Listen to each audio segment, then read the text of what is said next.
షిరిడి సాయినాథులు వారు, ఎక్కిరాల భరద్వాజ మాస్టర్ గారు, వారిచ్చిన అనుగ్రహము, వారికి బాబా ఇచ్చిన అనుగ్రహము, సాయి సచ్చరిత్ర, ఇవన్నీ కూడా సచ్చరిత్ర పారాయణము చేస్తే భగవంతునితోటి మమేకం అవుతాం అన్నమాట.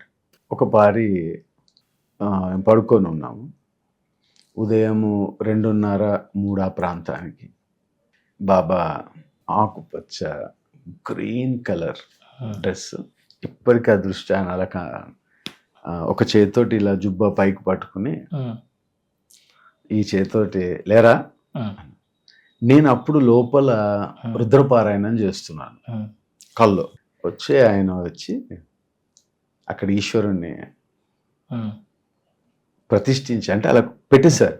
అంటే నీళ్లు పోయిరా అని నీళ్లు పోయిస్తూ కళలోంచి లేచి నేను నమ్మక చమక పారాయణ కంటిన్యూ అయిపోయింది. నీళ్లు పోస్తున్నట్టుగా వారు వచ్చి పోయించటం వల్ల అది దివ్య స్వప్నము.